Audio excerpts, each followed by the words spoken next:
जय हे भारत भाग्य विधाता। पंजाब सिंध गुजरात मराठा द्राविड़ उत्कल गंगा विंध्य हिमाचल यमुना गंगा उछल चलति तरंगा। तव शुभ में जागे तब शुभ आशीष मांगे। गाए तब जय गाथा जन गण मंगलदायक। जय हे भारत भाग्य विधाता।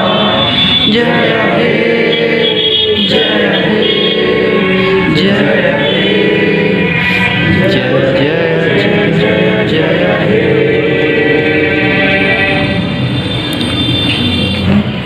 जैसा कि आज सभी लोगों के लिए मैं आपको बताना चाहता हूँ, आज 26 जनवरी का त्यौहार है और हमारे लिए क्या है, 26 जनवरी एक ऐसा पर्व है जो मुझे लगता है कि सबसे सारे त्योहारों से भी ऊपर है। क्यों? क्योंकि मैं आपको बताऊँ, ये एक ऐसा त्यौहार है जो देश का त्यौहार है, जिसे हम देश को लेकर के आगे चलते हैं। बाकी कभी हमने घर में मनाते हैं, कभी परिवार के साथ में मनाते हैं, मोहल्ले के साथ मनाते हैं, लेकिन 26 जनवरी ही एक ऐसा त्यौहार आता है जो पूरे भारत के लिए है, पूरे देश के लिए है, सभी लोगों के लिए है, सारे धर्म संप्रदाय से उठकर के ऊपर, चाहे वो हिंदू हो, मुस्लिम हो, सिख हो, ईसाई हो, लेकिन ये त्यौहार ऐसा है जो सबके लिए है। इसलिए मुझे लगता है कि 26 जनवरी एक ऐसा त्यौहार है जो सबसे बेस्ट है। और आज इस त्यौहार में मैं ईटेक की तरफ से जितने भी सारे स्टूडेंट हैं, सारे स्टूडेंट को बधाई देना चाहता हूं, ताकि सब लोग अपने जो मोबाइल फ़ोन को रिपेयरिंग कर रहे हैं, जो मोबाइल फ़ोन रिपेयरिंग से जुड़े हुए हैं, जो लैपटॉप रिपेयरिंग से जुड़े हुए हैं, ताकि वो इस काम में काम करें, फील्ड में बढ़े, आगे बढ़ें, अपना बिजनेस अच्छे से सक्सेस करें, या अपने हाथ में नॉलेज लें, हुनर लें, जिससे दम पे वो आगे मार्केट में अपने आप को सर्वाइव कर पाएँ और मार्केट में अपने आप को ये प्रेजेंट कर पाएँ कि मैं देखिए मैं ये काम करता हूँ। आजकल के प्रेजेंट टाइम पे देखा जाए तो मोबाइल फ़ोन रिपेयरिंग और लैपटॉप रिपेयरिंग दो डिवाइसेस ऐसी हैं जिनका मार्केट में सबसे ज़्यादा यूजफुल है, सबसे ज़्यादा यूजफुल। ऐसा कोई पर्सन नहीं या ऐसा कोई ऑफिस नहीं या ऐसी कोई जगह नहीं जो मोबाइल फ़ोन और लैपटॉप से न जुड़ा हो, इस फील्ड से न जुड़ा हो, जो इस फील्ड से वंचित हो। तो सारे लोग जुड़े हुए हैं, तो जाहिर सी बात है वो मोबाइल फ़ोन को लेंगे, उनमें यूज करेंगे, काम करेंगे, उसके अंदर प्रॉब्लम्स आएंगी, तो हम लोगों के पास रिपेयरिंग के लिए आएंगे। इस लाइन में लाखों अच्छे लोगों की ज़रूरत है, जो मोबाइल फ़ोन अच्छे टेक्नीशियन की ज़रूरत है, लेकिन मार्केट में है कितने? बहुत कम। सिर्फ क्या करने वाले हैं, छोटा मोटा बेसिक काम करने वाले हैं, लेकिन परफेक्ट काम करने वाले कोई नहीं है। आज इस टॉपिक में मैं आपको यूफाई के बारे में बताने वाला हूँ कि जैसे मैंने आपको पहले वीडियो में बताया था कि यूफाई में क्या क्या सारी चीज़ें निकलती हैं और उसे कैसे करना होता है और कितने का आता है, ये सारी बातें मैंने आपको बताई थी। आज मैं आपको बताने वाला हूँ कि यूफाई को इंस्टॉल कैसे किया जाता है, यूफाई को ऑपरेट कैसे किया जाता है, यूफाई के अंदर क्या क्या प्रॉब्लम्स आती हैं जो यूफाई के द्वारा हम सॉल्व करते हैं। ये सारी चीज़ें जो हैं जो हम यूफाई के द्वारा सीखेंगे और उसके बारे में समझेंगे। सबसे पहली बात क्या है, हम बात करेंगे यूफाई के बारे में। जैसे क्या होता है, यूफाई बॉक्स इस तरीके से पैकिंग में आता है। ये बॉक्स जो रहता है ये समथिंग 18 साढ़े 18 हज़ार रुपये का बॉक्स मार्केट में मिलता है। आप इजीली इसे कहीं से भी परचेज़ कर सकते हैं और अपने सिस्टम पे इंस्टॉल करके कर सकते हैं। इसको कॉन्फ़िगरेशन के लिए क्या है, आपके पास डुअल कोर सिस्टम होना चाहिए, मिनिमम 2 GB की रैम होना चाहिए और सिस्टम पे आप ऑपरेट कर सकते हैं। एक्चुअली क्या होता है, ये हमारा यूफाई का पूरा नाम होता है यूनिवर्सल फ्लैशिंग इंटरफेस। क्या नाम होता है? Universal flashing interface. मतलब एक ऐसा यूनिवर्सल तरीका जिसके द्वारा हम मोबाइल फ़ोन को फ्लैश कर सकते हैं। क्या कर सकते हैं? फ्लैश कर सकते हैं। जैसे मैं कहता हूँ कि मेरे पास ये मोबाइल फ़ोन आ गया, इस मोबाइल फ़ोन के अंदर पासवर्ड लग गया है, पैटर्न लग गया, या ऐसी कोई भी प्रॉब्लम आती है या उसके अंदर सॉफ्टवेयर नहीं जा रहा है या ऐसी कोई समस्या, ये फ़ोन हैंग हो रहा है, MI पे लिख गया, लोगों पे खड़ा हो गया, इस तरीके की प्रॉब्लम आती हैं, तो हमारे बहुत सारे टूल्स आते हैं। जैसे मैंने आपको पहले बताया था कि UMT आता है, जिसके द्वारा हम डाटा केबल लगाते हैं, सिस्टम से कनेक्ट करते हैं, मोबाइल फ़ोन में लॉक तोड़ देते हैं। लेकिन क्या होता है कि बहुत ऐसी सिचुएशन आती हैं कि जब हमारे मोबाइल फ़ोन में USB का पूरा सिस्टम ही ख़राब हो जाए, या कंप्यूटर से ये कनेक्ट ना कर पा रहा हो, या मैं कहता UMT के अंदर ओप्पो का ऑप्शन ही नहीं आता, रियलमी का ऑप्शन ही नहीं आता, उसके लिए क्या करेंगे? उसके लिए हमारा UFI बना हुआ है। UFI क्या काम करता है तो मैं आपको सबसे पहले बताना चाहता हूँ कि हमारे फ़ोन को कनेक्ट करने के 2 से 3 तरीके होते हैं। एक तो पहला तरीका होता है कि हम मोबाइल फ़ोन को USB मोड से कनेक्ट करते हैं, डाटा केबल लगा देते हैं, हमारा मोबाइल फ़ोन इजीली कनेक्ट हो जाता है। दूसरा क्या होता है, पहले हमारे फ़ोन आते थे जिन्हें हम बोलते हैं RxTx बोलते थे। RxTx लगा दिए जाते थे, पहले चाइनीज़ कीपैड मोबाइल फ़ोन आते हैं, उनकी रिपेयरिंग कर दी जाती थी, RxTx लगा करके DPDM लगा करके फ़ोन में सॉफ्टवेयर कर सकते थे, अनलॉक कर सकते थे, फ्लैश कर सकते थे। लेकिन अब UFI के अंदर क्या आ गया है? ISP आ गया। क्या गया है? ISP पिन आ गया है। ISP पिन के द्वारा आपका मोबाइल फ़ोन क्या हो जाता है? कनेक्ट हो जाता है। ISP पिन की मैं आपको डिटेल बताता हूँ। जैसे ISP पिन में क्या होता है? डाटा होता है, CLK होता है, CMD होता है, ग्राउंड होता है, VCC होता है और VCCQ होता है। इस तरीके से हमारे ये सारे ऑप्शन दिए होते हैं, ये ISP के अंदर होते हैं। अब बात करते हैं हमारे जो मेन ऑप्शन होते हैं वो होते हैं डाटा क्लॉक, CMD और ग्राउंड। उसके बाद VCC और VCCQ क्या होते हैं कि ये हम सप्लाई देने के काम करते हैं। अगर आप चाहो कि मोबाइल फ़ोन को डाटा केबल से कनेक्ट कर दो या उसके अंदर बैटरी कनेक्ट कर दो तो भी उसको ये सप्लाई मिल जाएगी। आपको ये 2 चीज़ जोड़ने की ज़रूरत नहीं है, सिर्फ आपका इनसे ही काम हो जाएगा। तो ये सारा चीज़ जो रहता है ये अपना ISP पिन आउट में आता है। अब हम बात करेंगे UFI के बारे में कि जैसे हमारा UFI बॉक्स होता है, जब इस बॉक्स को आप ओपन करेंगे, इस बॉक्स के अंदर सबसे पहली बात चीज़ निकलती है आपका ये UFI बॉक्स। ये UFI बॉक्स होता है, मेन वर्किंग इसी की होती है, जो भी कीमत होती है इसी की कीमत। उसके बाद फिर आपका ये निकलता है जिन्हें हम बोलते हैं ISP एडेप्टर। क्या बोलते हैं sir? ISP adapter. ISP adapter का मतलब क्या होता है? अगर आप देखेंगे तो ये सारे पॉइंट्स जो होते हैं, ये 3-5 पॉइंट इसके अंदर ऐसे बने होते हैं।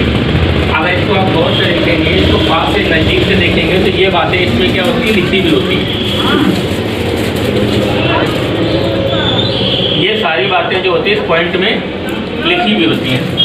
उसके बाद फिर आपका आता है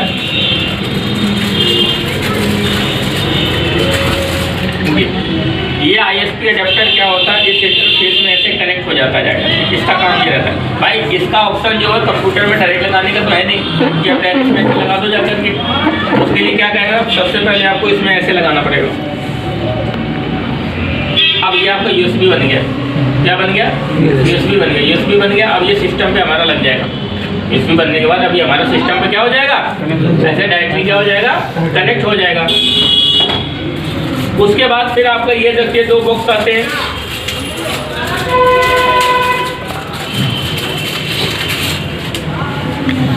इस बॉक्स के अंदर क्या होता है कि अगर आप ऐसे ओपन करेंगे, लॉक होता है, ऐसे करेंगे ये बाहर निकल आता है। इसमें अगर आप गौर से देखेंगे तो इसमें आईसियाँ ऐसे रखी जाती हैं। अगर आप इसमें देखेंगे तो ऐसे पिनें निकलती हैं। आप गौर से देखेंगे तो देखो ऐसे पिनें निकल रही हैं। और पिनें इसलिए निकलती हैं ताकि आप जब आप इस पर आईसी रखते हो ना तो दबाते हो तो पिनें जाकर के आईसी पे क्या हो जाती है? टच हो जाती है। सेम उसी तरीके से ये भी है। और ये इसमें पावर केबल निकलती है, ये आपकी प्रिंटर वाली केबल निकलती है।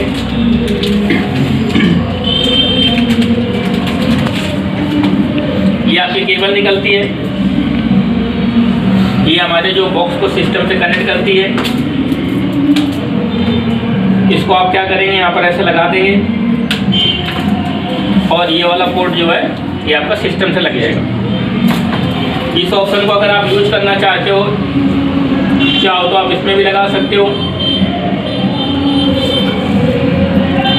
या आप अपने लैपटॉप डेस्कटॉप पे डायरेक्टली लगा सकते हैं। लेकिन हम लोगों को मोस्टली क्या करना होता है, इस पर ना लगा के उस पर लगाएं ताकि बॉक्स में कोई दिक्कत ना आए। और अगर ये प्रॉब्लम आएगी तो भाई ये हम नया मंगा लेंगे, ये ख़राब हो जाएगा तो ये भी नया मिल जाएगा, ये ख़राब हो जाएगा तो ये भी नया मिल जाएगा। और ये ख़राब होने का मतलब पूरा बॉक्स ही लेना पड़ेगा। ये ख़राब होने का मतलब क्या है, पूरा को बॉक्स ही लेना पड़ेगा। अब बात करेंगे कि UFI को ऑपरेट कैसे करेंगे। सबसे पहली बात मैं आपको बोर्ड में समझा देता हूँ, फिर उसके बाद मैं आपको इसका प्रैक्टिकल दिखाता हूँ, प्रैक्टिकल कराता हूँ। आप देखिए, सबसे पहले क्या करना है कि आपने अपना UFI बॉक्स लिया। UFI बॉक्स लेने के बाद क्या करें, सिस्टम से कनेक्ट कर दें। सिस्टम से कनेक्ट करने के बाद अब आपको जाना है गूगल पे। गूगल में सर्च करना है UFI सेटअप। जब आप UFI सेटअप सर्च करेंगे तो UFI सेटअप खुल करके आएगा। उसका जो भी लेटेस्ट वर्जन है, आप उस लेटेस्ट वर्जन पे क्या करेंगे, क्लिक करेंगे। फिर ये क्या हो जाएगा, ये कम से कम ना होता है 250 MB का होता है। 250, 55, 260 इस तरीके से 300 MB तक का समथिंग ये होता है सेटअप। आप इस सेटअप को क्या करेंगे, डाउनलोड करेंगे।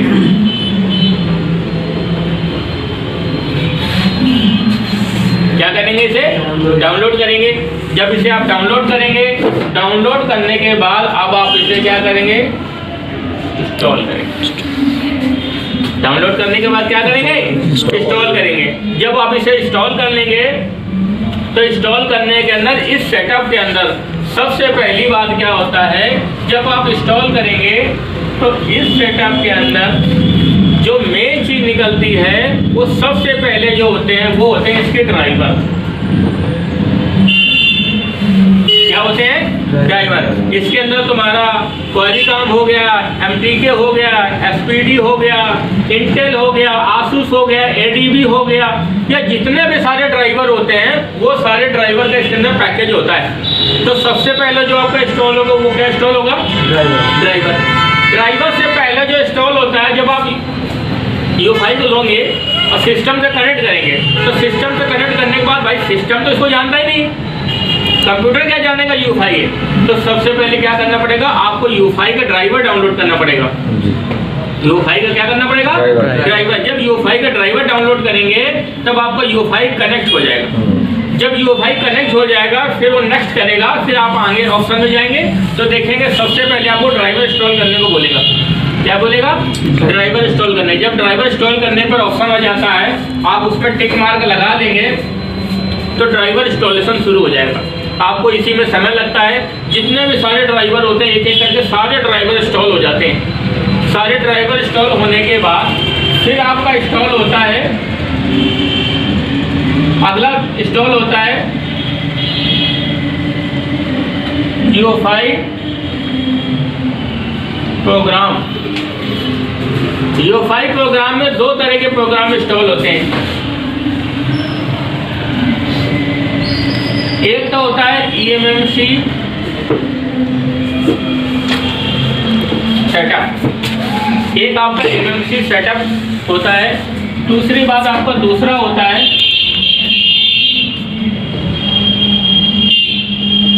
Android tool. दो सेटअप इंस्टॉल होते हैं। एक तो पहला क्या होता है eMMC सेटअप, दूसरा क्या होता है एंड्रॉयड टूल। ये हमारी दो चीज़ें इंस्टॉल होती हैं। फिर हम जो भी सारी वर्किंग करते हैं, अगर आपको किसी भी eMMC के अंदर ISP पिन आउट लगा करके उसको लॉक को तोड़ना है तो आप क्या करेंगे, eMMC सेटअप में जाएंगे।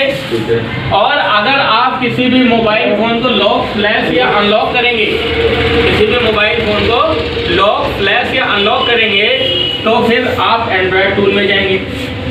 आप इस eMMC सेटअप के अंदर क्या करेंगे, जो भी सारी eMMC IC होती हैं उस IC को क्या करेंगे, रीड कर लेंगे, उसे कंज्यूम कर लेंगे, या उसके अंदर जो बैक सेक्टर होते हैं उन्हें हम फॉर्मेट कर देंगे, या पूरी eMMC को फॉर्मेट कर देंगे, और फिर से हम उसमें दोबारा बूट लोड बना करके और फिर से पूरा प्रोग्राम इंस्टॉल करके फ्लैश कर करके पूरे eMMC को प्रेस कर सकते हैं। और दूसरी बात इसी में ऑप्शन आता है कि यदि आप ISP पिन से कनेक्ट करेंगे तो उसके अंदर लॉक ब्रेक कर सकते हैं। या उसके अंदर पैटर्न लॉक लगा है, या पासवर्ड लॉक लगा है, या FRP लॉक लगा है, ये सारी चीज़ें इसके अंदर कर सकते हैं। अब एंड्रॉयड टूल के अंदर क्या कर सकते हैं, फ्लैशिंग कर सकते हैं। क्या कर सकते हैं, फ्लैशिंग, मतलब कोई भी प्रोग्राम है उस प्रोग्राम को आप IC के अंदर इंस्टॉल कर सकते हैं। ये सारा काम इसके अंदर दिया होता है। तो 2 फीचर इसके अंदर दिए होते हैं। अब इसी चीज़ को हम लैपटॉप के अंदर पूरा इंस्टॉल करना सीखेंगे 1 बाय 1 करके कि लैपटॉप के अंदर किस तरीके से इसे इंस्टॉल किया जाता है। देखिए, सबसे पहले क्या करना है, हमने इसे लेना है, सिस्टम को लेना है और इसे लैपटॉप पे लगा देना है। करेंगे, देखिए इस तरीके से हमारा बॉक्स आता है। सबसे पहले क्या करना है, आपको गूगल पे जाना है। गूगल पे यहाँ पर आपको टाइप करना है, यहाँ पर आपको लिखना है UEFI सेटअप।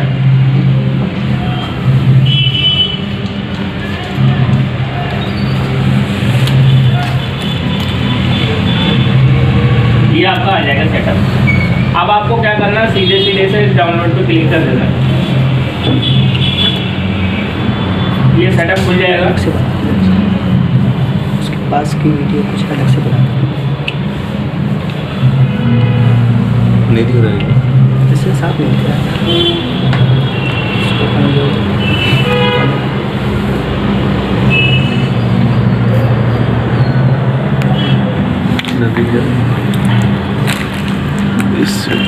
इधर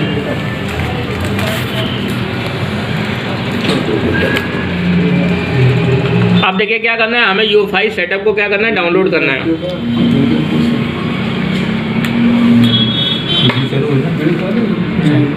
ये देखिए हमारी 255 MB का सेटअप होता है, दिख रहा है। आपको सिंपली से डाउनलोड पे क्लिक करना है। ये देखिए डाउनलोड होना शुरू हो गया। आईडी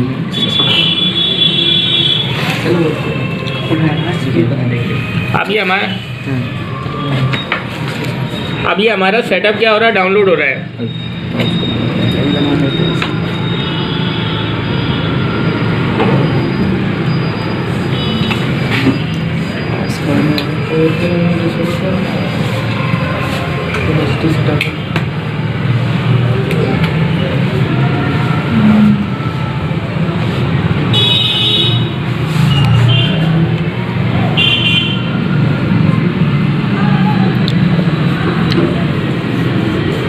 लैपटॉप IDM डाउनलोड करके रखो।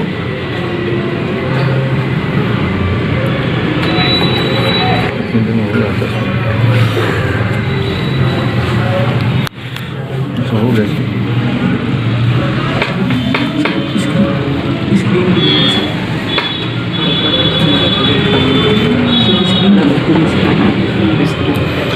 अब देखिए ये हमारा UEFI का सेटअप जब डाउनलोड हो जाएगा तो आपको क्या करना है, ओपन करना है।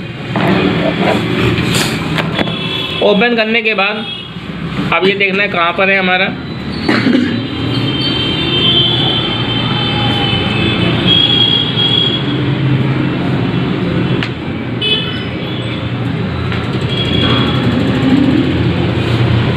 ये देखिए ये सेटअप है। हमने क्या करना है, यहाँ से क्या करना है, इसे ले लेना है।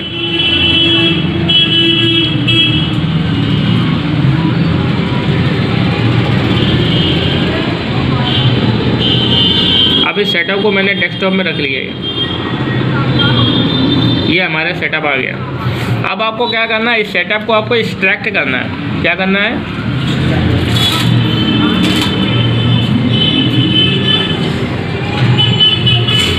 जब आप इसे इस सेटअप को एक्सट्रैक्ट करेंगे तो UEFI का इस तरीके से इसका सेटअप खुल जाएगा।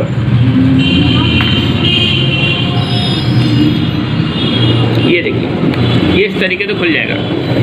अब आपको क्या करना है, सिंपली इसे क्लिक करना है, ये इंस्टॉल होगा।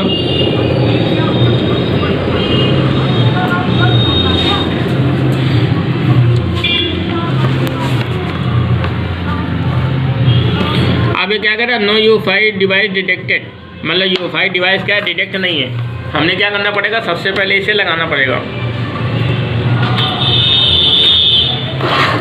इस बॉक्स को ऐसे लगा देंगे, ये बॉक्स आपका कनेक्ट होगा। अब ये बॉक्स कनेक्ट होने का एक तो ये कारण है कि भाई ये कनेक्ट नहीं था तो मैंने इसको कनेक्ट कर दिया। दूसरा तरीका ये है कि इसका ड्राइवर भी इसके अंदर नहीं है। अगर इसका ड्राइवर भी नहीं होगा तो इसे पहचानेगा ही नहीं। कनेक्ट तो कर लिया लेकिन पहचानेगा नहीं, तो उसके लिए क्या करना है आपको, इसमें क्या करना है, इंस्टॉल UEFI बॉक्स ड्राइवर। देखो दो चीज़ें आती हैं, एक आता है UEFI डोंगल, एक आता है UEFI बॉक्स। तो हमारे पास क्या है, बॉक्स है। तो आपको क्या करना है, इस पर क्लिक हियर, इस पर क्लिक करना है। जब आप इस पर क्लिक करेंगे, नेक्स्ट करेंगे, अब इसके ड्राइवर इंस्टॉल होना शुरू हो गए।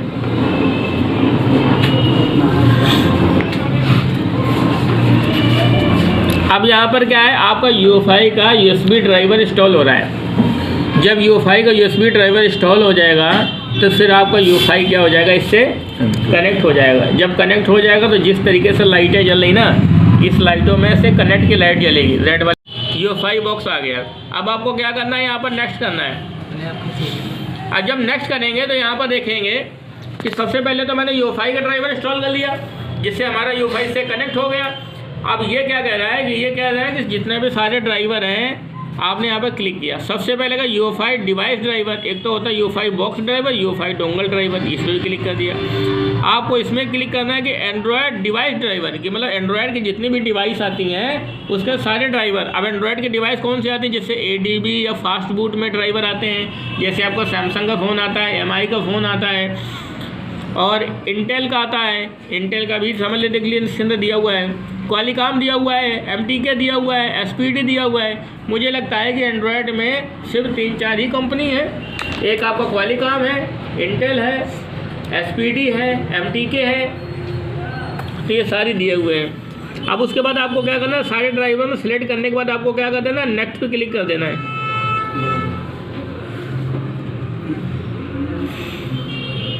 जब आप नेक्स्ट पे क्लिक कर देंगे तो वो जो भी सारे ड्राइवर है वो सारे ड्राइवर इंस्टॉल करना शुरू कर देगा। अब इंस्टॉलेशन चालू है। अगर आपके सिस्टम में अगर UEFI इंस्टॉल हो गया तो समझ लीजिए फिर आपको कोई भी ड्राइवर डालने की ज़रूरत नहीं है। अच्छा। क्यों? क्योंकि ये ड्राइवर का ही बंच है। अगर इंस्टॉल कर लिया तो समझ लीजिए सारे ड्राइवर इंस्टॉल हो गए। इससे इंस्टॉल करने का मतलब है कि सारे ड्राइवर इंस्टॉल हैं। फिर अगर आप चाहें अगर UMT भी ऑपरेट करेंगे तो भी वो ड्राइवर को पकड़ लेगा। ऊपर वाला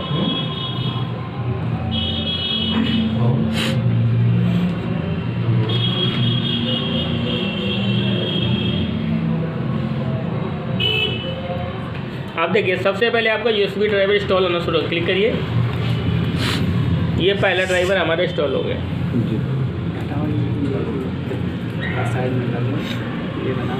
ऐसी तरीके से एक एक करके जितने भी सारे ड्राइवर हैं ये सारे ड्राइवर इंस्टॉल करेगा। नेक्स्ट किया, फिनिश किया। अब दूसरे सेटअप की बारी आ गई।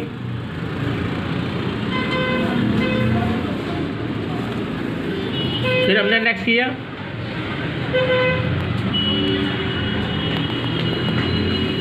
फिर हमारा दूसरा सेटअप इंस्टॉल होना शुरू हो गया।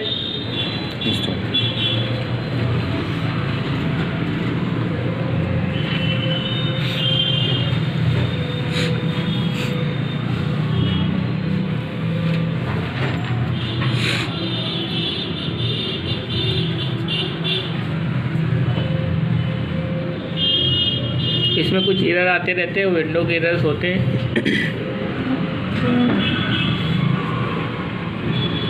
फिर आपको नेक्स्ट पे क्लिक करना है, फिनिश कर देना है। फिर नेक्स्ट पे क्लिक करना है। हमारा USB ड्राइवर इंस्टॉल हो गया।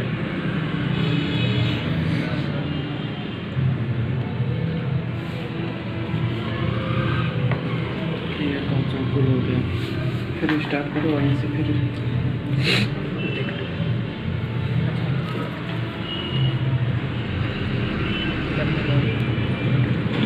अब देखिए कह रहा है 2 से 3 मिनट का लगेगा, इंस्टॉल हो रहा है।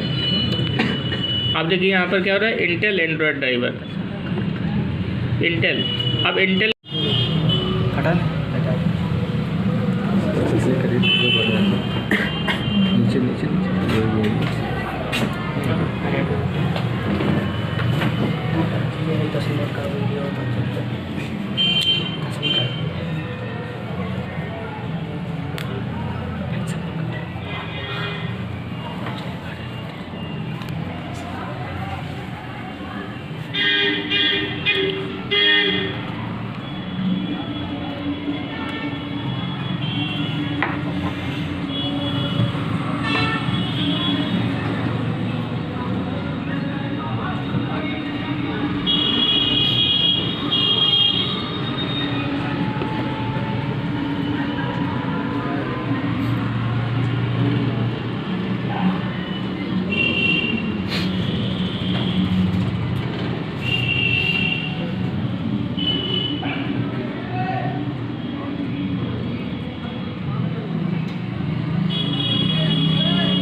देखिए ये हमारा आ जाता है। सबसे पहले आप देखेंगे इसमें 2 आ जाते हैं, UEFI MMC टूल, एक से MMC एंड्रॉयड टूल। हाँ MMC वाले को लेंगे, वो ऑटोमेटिक लेंगे।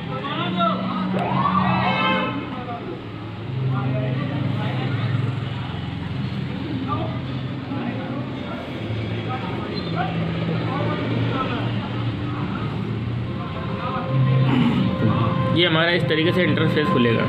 अब सबसे पहले बोलेगा ये रजिस्टर्ड करें, हमें क्या करना पड़ेगा, रजिस्टर्ड करना पड़ेगा। रजिस्टर्ड करने के लिए सिर्फ क्या काम करता है, बस जीमेल आईडी मांगता है। आप जिस जीमेल आईडी पे रजिस्टर्ड करना चाहो जीमेल आईडी पे आप रजिस्टर्ड कर सकते हैं। जीमेल आईडी बताइए।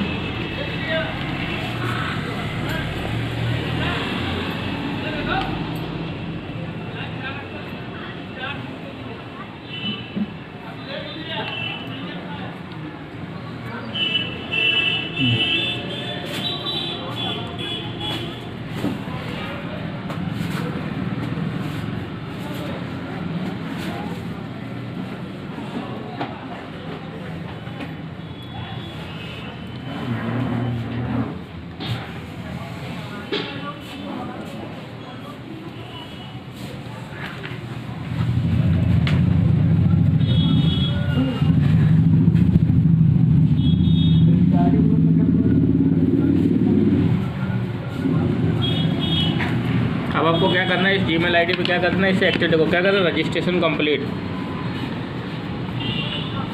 एप्लीकेशन रिस्टार्ट हो जाएगी।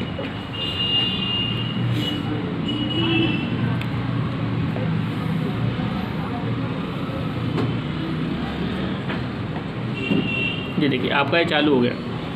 आप इसे क्या करेंगे, सबसे पहले मैं बंद करता हूँ। बंद करने के बाद अगर जब मैं आपको दिखाता हूँ तो इसके अंदर एक तो आपका ये सेटअप आ रहा है, दूसरी बात आपका एक ये सेटअप आ रहा है।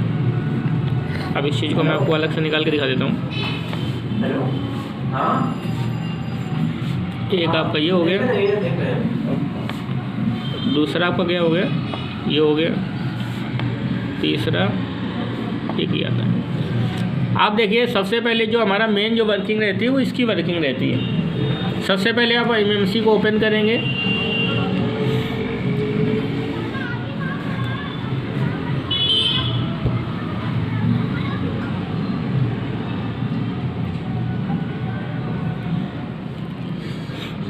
ये आपका ये कह रहा है कि अपडेट करने को, अगर आप अपडेट करना चाहते हो तो यहाँ से क्लिक कर देंगे तो ये अपडेट हो जाएगा। और जब इसका अपडेट कोई आ जाएगा तो ऑटोमेटिक चाहो तो आप इसे अपडेट कर सकते हो, नहीं करना तो कोई दिक्कत नहीं है। आप देखिए जैसे मैं आपको बताऊं कि आपको मोबाइल फ़ोन को कनेक्ट करना है, क्या करना है, मोबाइल फ़ोन को कनेक्ट करना है। तो मोबाइल फ़ोन कनेक्ट करने के लिए इसमें हमारी MMC IC कनेक्ट होती है। क्या कनेक्ट होती है, MMC IC कनेक्ट होती है। सबसे पहले मैं ऑप्शन समझा देता हूँ। जैसे अगर आप देखेंगे ये ऑप्शन दिया हुआ MMC जनरल का, इस ऑप्शन के अंदर क्या होता है, जो भी आप कोई भी बूट फाइल ले सकते हैं या कोई भी आप IC होते हैं उस IC का बैकअप ले सकते हैं, डंप फाइल को रीड कर सकते हैं। डंप फाइल हम इसलिए रीड करते हैं ताकि मैं कहता हूं कि इस मोबाइल फ़ोन के अगर IC को निकाल करके हम फॉर्मेट करके दोबारा अगर चालू नहीं होगा तो उसी डंप फाइल को दोबारा डाल करके उसे हम चालू कर लेते हैं, या किसी दूसरे फ़ोन की डंप फाइल कॉपी करके डाल सकते हैं।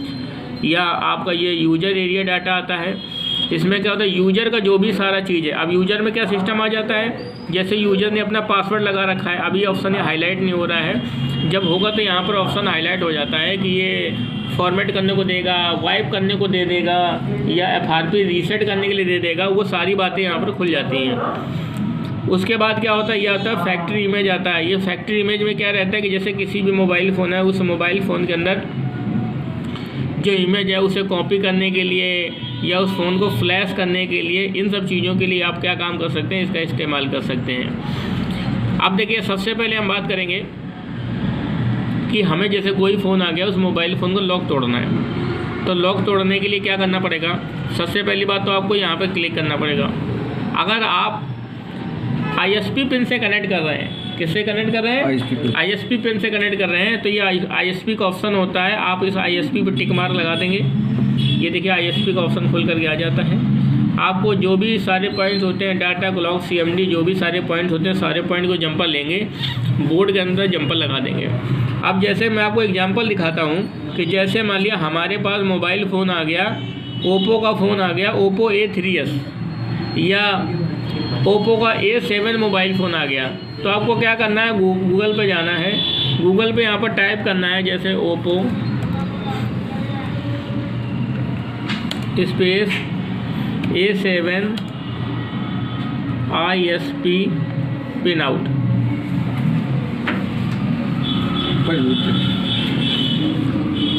जब आप इसमें क्लिक करेंगे तो देखेंगे इस तरीके से आपको खुल के आ जाएगा। ये जैसे आईसी लगी होती है, उस आईसी के अंदर देखेंगे तो ये सारे पॉइंट खुल करके आ जाते हैं। इसमें देखिए एक क्लॉक को पॉइंट दिया हुआ है, किसका दिया हुआ है, क्लॉक का है, एक आपका CMD का है, एक डाटा का, एक VCC-Q, एक VCC। ये दोनों VCC और VCC-Q ये दोनों वोल्टेज के पॉइंट होते हैं। आप यही पॉइंट आप डाटा के भी लगा के भी वोल्टेज दे सकते हैं। हमारे जो मेन काम के होते हैं क्लॉक, CMD, डाटा, ग्राउंड आप कहीं से भी दे दीजिए। आप ये सारे जैसे जंपर आप लगाएंगे, जंपर लगाने के बाद आपका मोबाइल फ़ोन जब इससे कनेक्ट होगा जा करके,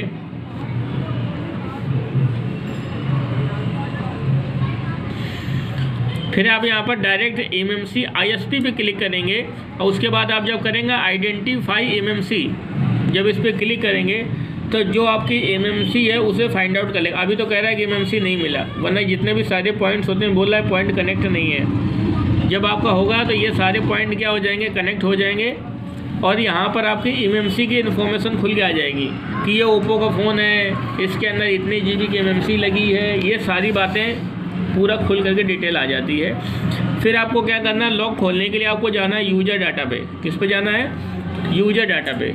यूज़र डाटा पे जाने के बाद फिर यहाँ पर स्पेशल टास्क ऑप्शन आता है।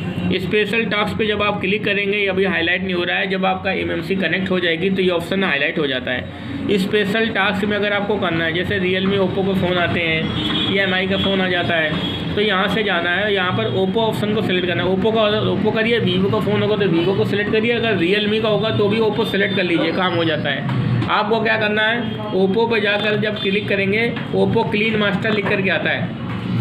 आपके मोबाइल फ़ोन का जो लॉक है ना वो टूट जाएगा, लेकिन उसके अंदर का डाटा बचा रहेगा। लेकिन अगर आप फॉर्मेट कर देंगे तो फॉर्मेट करने से क्या रहेगा कि उसका जो यूजर डाटा होता है वो भी सब पूरा फॉर्मेट हो जाएगा। तो हमें क्या करना होता है, वाइप करना होता है। फिर वहीं पर FRP का ऑप्शन आता है कि आप इसे सिलेक्ट करके FRP पे क्लिक कर दीजिए तो उसकी FRP भी निकल जाएगी। तो ये जितने भी सारे काम होते हैं वो आप इसमें जाकर कर सकते हैं।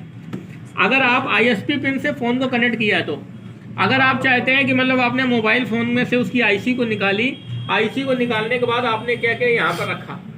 आप यहाँ पर रखने के बाद फिर आपने कनेक्ट किया। जब यहाँ पर रख करके आप IC को कनेक्ट करेंगे तो फिर आप इस पर टिक हटा देंगे और सिर्फ आइडेंटिफाई MMC करेंगे। क्यों? क्योंकि हमने MMC को डायरेक्ट लगा रखी है, ISP पिन आउट से नहीं है। अब आपको क्या अगर आइडेंटिटी MMC करेंगे तो फिर उसकी पूरी MMC जो IC है उसकी पूरी डिटेल खुल के आ जाएगी कि MMC के अंदर क्या प्रॉब्लम है या वो डंप हो गई। अगर मान लो इसमें अंदर कोई खुल के नहीं आ रही, कोई इन्फॉर्मेशन खुल के नहीं आ रही, MMC को साफ सुफ करके आपने प्रॉपर अच्छे से लगा रखा है, कोई इन्फॉर्मेशन खुल के नहीं आ रही, तो इसका मतलब आपकी MMC ख़राब है। अगर आपकी MMC सही होगी तो यहाँ पर पूरी डिटेल खुल के आ जाएगी। ये एज ए सेक्स, ये आप कह सकते हैं ये एज ए रीडर है, कार्ड रीडर है। जैसे मेमोरी कार्ड नहीं होता, मेमोरी कार्ड को क्या करते हैं, कार्ड रीडर में लगाते हैं, अगर उसके अंदर खुल जाता तो सही है, नहीं तो दूसरा लगाते हैं। तो उसी तरीके से ये एक रीडर होता है, ये ICU को क्या करता है, रीड करता है। तो इस तरीके से हम कोई भी मोबाइल फ़ोन होता है उस मोबाइल फ़ोन को आप अनलॉक कर सकते हैं। क्या कर सकते हैं, अनलॉक कर सकते हैं। अब ये अनलॉक करने का तरीका, अगर आपको किसी भी मोबाइल फ़ोन में फ्लैशिंग करना है, क्या करना है, किसी भी मोबाइल फ़ोन के अंदर फ्लैश करना है, मतलब इसके अंदर सॉफ्टवेयर डालना है, तो सॉफ्टवेयर डालने के लिए आपको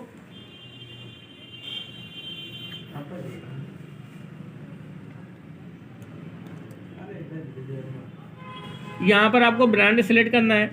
क्या सिलेक्ट करना है, ब्रांड। जैसे मान लिया आपको कौन से फ़ोन में सॉफ्टवेयर डालना है, आपको MTK का डालना है कि स्पेक्ट्रम का डालना है कि क्वालिकॉम का डालना है, मान लिया अपने MTK का डालना है, तो हमने MTK पे क्लिक कर लिया। जब MTK पे क्लिक करेंगे तो यहाँ पर ये बोलेगा कि आपका प्रोग्राम कहाँ रखा है, और उस प्रोग्राम को आप क्या करेंगे, नेट से डाउनलोड करते हैं। किससे करते हैं, नेट से डाउनलोड करते हैं। जैसे आप नेट से डाउनलोड कर लिया, अगर मान लिया कोई प्रोग्राम आपने नेट से डाउनलोड किया, तो जैसे आप इस पर क्लिक करेंगे, इस पर क्लिक करते ही ये पूछ लेगा कि आपका प्रोग्राम कहाँ पर रखा है।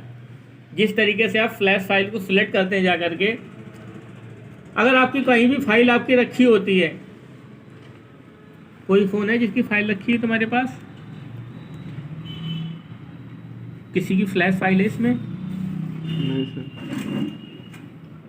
इसके 5 पे की यही तो है क्या है रियलमी क्या है 5 पे की है सर। फर्मवेयर अब ये इसमें नहीं जाएगी ना। आप देखिए जैसे मेरे पास Realme 5 की फाइल है, मुझे फ्लैश करना है उसकी, तो हमें क्या करना है, यहाँ से सबसे पहली बात तो CPU चेंज करना है। क्या करना है? क्वालिकॉम लेना है। क्या लेना है? क्वालिकॉम में 2 फाइलें आ जाती हैं, एक तो आपकी रॉ फाइल होती है, दूसरी फाइल कौन सी होती है? पैच फाइल होती है। तो सबसे पहले हमें क्या करना है, रॉ फाइल पे क्लिक करना है। जब क्लिक करेंगे तो बोलेगा कि आपकी फाइल कहाँ पर रखी हुई है। आपकी फाइल कहाँ रखी हुई है? डेस्कटॉप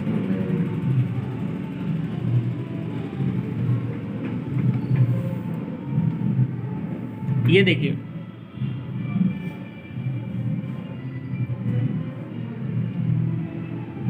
आपकी जो रॉ फाइल होगी, रॉ फाइल को क्या करेंगे आप? सिलेक्ट करेंगे।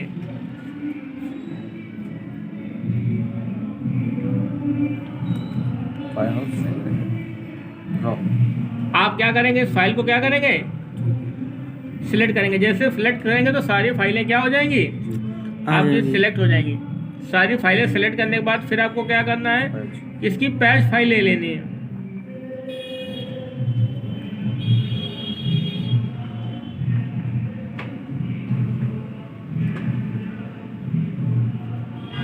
पैच जीरो ऊपर थोड़ा ऊपर जाइए और ऊपर।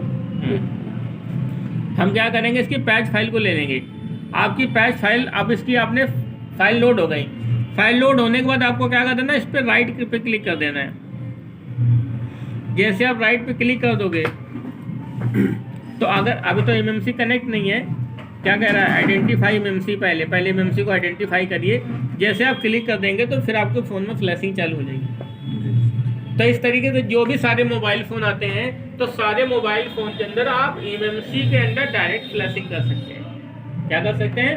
डायरेक्ट फ्लैशिंग कर सकते हैं। इसलिए डायरेक्ट फ्लैशिंग करते हैं, अगर हमारी MMC के अंदर का बूट लोडर ख़राब हो जाता है, करप्ट हो जाता है, तो वो क्या काम करता है कि कंप्यूटर से डिटेक्ट ही नहीं करता। सिस्टम से आप मोबाइल फ़ोन को लगाओगे, उसको बताएगा ही नहीं, वो फ़ोन कनेक्ट ही नहीं करेगा। क्यों नहीं कनेक्ट करेगा? तो उसकी फाइल ही खत्म हो गई, उसका बूट लोडर ही खत्म हो गया, सारी चीज़ें खत्म हो गई। अब हमने क्या किया कि इससे फॉर्मेट करने के बाद फिर से हम दोबारा डाल देते हैं। जैसे दोबारा फाइल को इंस्टॉल कर देंगे, इंस्टॉल करने के बाद MMC को निकालेंगे, रिवॉल्व करके फिर IC को लगा देंगे, बस हमारा हैंडसेट क्या हो जाएगा? चालू हो जाएगा। इस काम को हम बोलते हैं MMC प्रोग्रामिंग। क्या बोलते हैं? MMC programming. और अगर इस वाले जो पॉइंट होता है, इसे हम बोलते हैं ISP। ISP का मतलब क्या रहता है कि हमारा फ़ोन ISP मोड से कनेक्ट हो जाएगा। इससे सिर्फ लॉक अनलॉक फ्लैश कर सकते हैं, इससे भी कर सकते हैं। लेकिन कुछ ऐसे मोबाइल फ़ोन आते हैं जिसमें ISP पिन का ऑप्शन ही नहीं आता। मतलब बाहर अगर आपके डाटा क्लॉक CMD के जंपर नहीं दिए हुए हैं, वो डायरेक्ट CPU के अंदर चले गए, MMC के अंदर है। जब इसके अंदर है तो फिर आप क्या करेंगे, फिर तो आपको IC उतारनी पड़ेगी। आप IC क्या करेंगे, उतारेंगे। उतारने के बाद आपको इसमें लगाना पड़ेगा। ये सिर्फ लॉक खोलने के काम में कर सकते हैं। जैसे मैं कहता हूँ MI का 6A मोबाइल फ़ोन आता है। 6A मोबाइल फ़ोन को क्या करना, अगर आपको अनलॉक करना है तो सबसे पहले क्या करिए, उसमें IC को उतारना पड़ेगा। IC उतारने के बाद उस IC को आप क्या करिए, इसमें सेट करिए। सेट करने के बाद आइडेंटिफाई MMC करिए और यहाँ पे स्पेशल टास्क में जा कर के उसे फॉर्मेट कर दीजिए, वाइप कर दीजिए। जब आप फॉर्मेट वाइप कर देंगे तो पूरा सब कुछ साफ़ हो जाएगा। और फिर को MMC को फिर से दोबारा आप IC में लगा दीजिए और आपका मोबाइल फ़ोन चालू हो गया, लॉक टूट गया। तो इस तरीके से मोबाइल फ़ोन के अंदर हम लॉक अनलॉक करते हैं और इस ऑप्शन का हम क्या करते हैं, यूज करते हैं। तो ये हमारा फ्लैशिंग के काम में यूज होता है। और किस काम में यूज होता है? अनलॉकिंग के काम में होता है। तो ये सारी चीज़ें होती हैं। दूसरी बात क्या रहता है, अगर मान लिया कोई भी फ़ोन के अंदर फ्लैशिंग करते समय अगर एरर आ जाता है, एरर का मतलब ये रहता है कि फ्लैशिंग नहीं हो पाती या रुक जाती है, तो उस कंडीशन पर आप क्या करेंगे, यहाँ पर जाएंगे। देखिए यहाँ पर अभी सारे VCC हो गया, VCCQ हो गया, क्लॉक हो गया, ये सारी चीज़ें क्या है, सेट है, ऑटो पे सेट है कि मतलब अपने मन से ही जितना होगा उतना ले लेगा। लेकिन आप यहाँ पर जा करके इसकी मेगाहर्ट्ज़ है, इसको बढ़ा दीजिएगा, 24 कर दीजिए। अगर आप 24 मेगाहर्ट्ज़ कर देते हैं तो आपकी फ्लैशिंग क्या हो जाएगी, स्पीड में होने लगेगी। तो अगर मान लिया हो सकता है किसी कारण कोई फाइल रुक रही हो, कोई ऐसा एरर आ रहा हो, तो फाइल आपके IC के अंदर राइट हो जाएगी। इससे क्या होता है, हमारी स्पीड क्या हो जाती है, बढ़ जाती है। और नहीं तो फिर आप ऑटो पे लगे रहने दीजिए। अगर ऑटो पे नहीं होता तो फिर आप उसकी स्पीड को क्या कर लीजिए, बढ़ा लीजिए। तो ये सारी चीज़ें जो होती हैं इसके अंदर ये अपने ऑप्शन होते हैं, इसे बोलते हैं एमएमसी टूल। क्या बोलते हैं, एमएमसी टूल। उसके बाद फिर हम बात करेंगे एंड्रॉयड टूल की। ये इसका सेकंड टूल आता है जिसे हम बोलते हैं एंड्रॉयड टूल।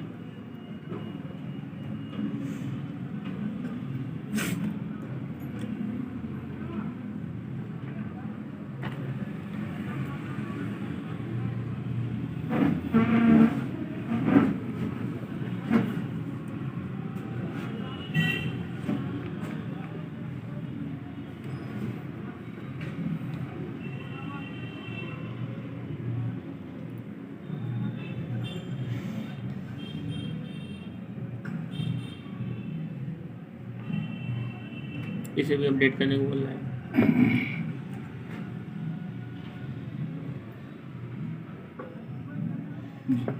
अब देखिए ये आपका ये टूल्स फ्लैशिंग के लिए इस्तेमाल होता है। किसके लिए इस्तेमाल होता है, फ्लैशिंग के लिए। सबसे पहली बात तरीका वही कि आप एमएमसी को लगाइए।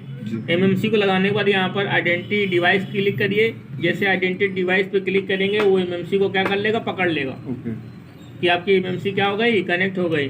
कनेक्ट होने के बाद फिर आप यहाँ पे सारा काम वही कर सकते हैं कि आपको ब्रांड सेलेक्ट करना है। अगर आपको ओप्पो का फ़ोन लेना है, लिनेवो का फ़ोन लेना है तो लिनेवो का ले लीजिए।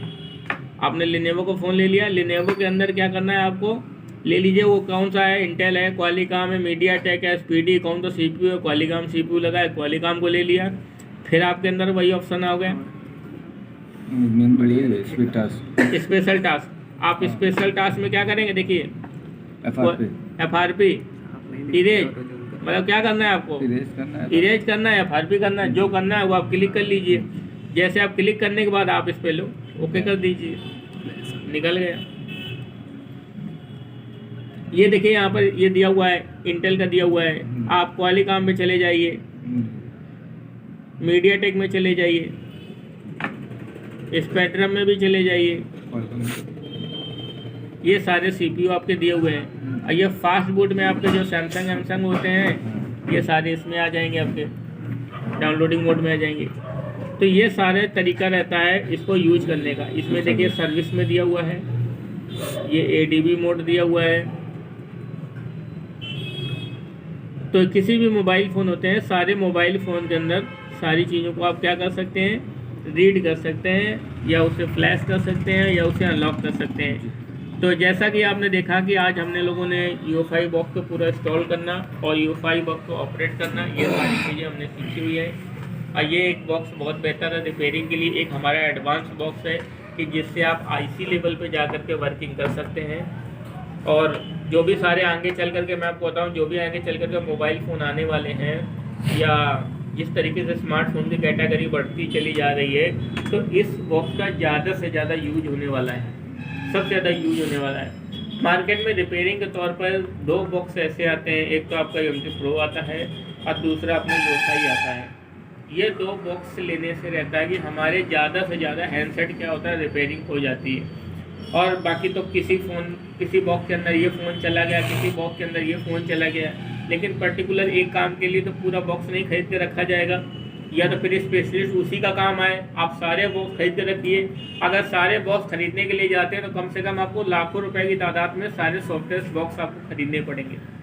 लेकिन हमारा बेसिकली क्या रहता है कि मुझे लगता है कि 25,000 रुपये के सेटअप में, 22,000, 24-25,000 के सेटअप में पूरा फुल कंप्लीट अच्छे से वर्किंग काम हमारा हो जाता है। और बाकी जो फाइलें होती हैं वो सारी फाइलें नेट पे मौजूद है। आपके पास हाई स्पीड इंटरनेट होना चाहिए, सारी फाइलों को डाउनलोड करके और उसे आसानी से आप फ्लैश कर सकते हैं।